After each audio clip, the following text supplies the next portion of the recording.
అందరికీ నమస్కారం.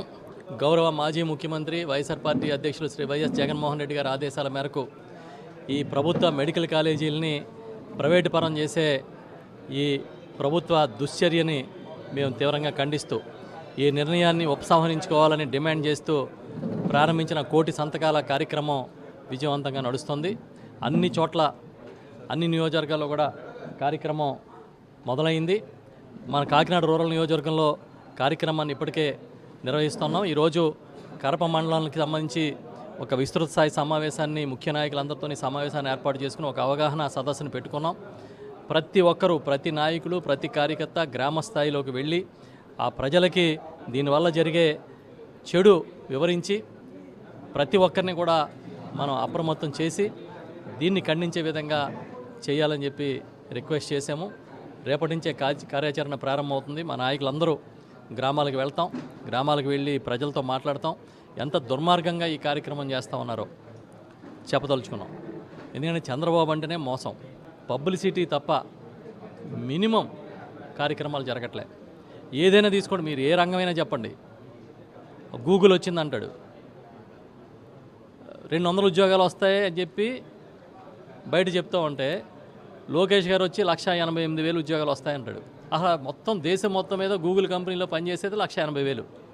ఈ ఒక్క డేటా సెంటర్కి 1,88,000 వస్తాయంటున్నారు. మేము అందుకే అడుగుతున్నాం, మేము కాదు మీరు కాదు, గూగుల్ని చెప్పానండి.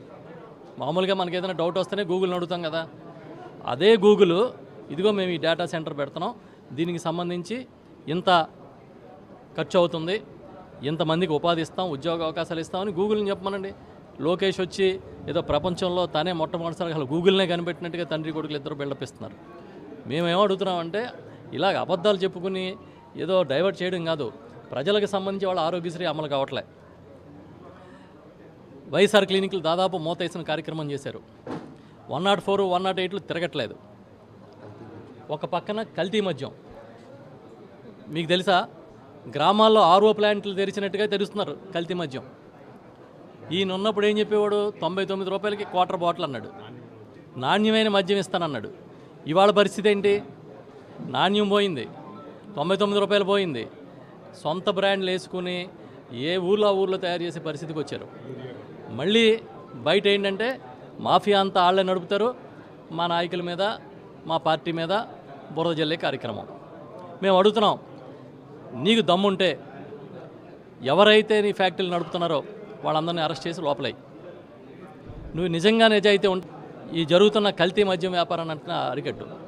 అంతేగాని ఈ రకంగా మేమేం చేసినా కరెక్ట్ అన్న విధంగా ప్రచారం చేసుకోవడం, మధ్యలో వైఎస్ఆర్ పార్టీ నాయకుల మీద ఇప్పుడు మా జోగి రమేష్ గారిది ఏదో వాట్సాప్లో మెసేజ్లు ఉన్నాయంటాడు. అలా ఎన్ని పచ్చి అబద్ధాలంటే, బయట కార్యకర్తలు తిరిగితేనే కేసులు పెడుతున్నారు, సోషల్ మీడియాలో ఒక మెసేజ్ పెడితేనే కేసులు పెడుతున్నారు. అలాంటిది మా నాయకుల అండతో మీ నకిలీ మద్యం వ్యాపారం జరుగుతుందా, మీ కల్తీ మద్యం వ్యాపారం జరుగుతుందా? మాట్లాడడానికన్నా అర్థం పర్థం ఉండాలి.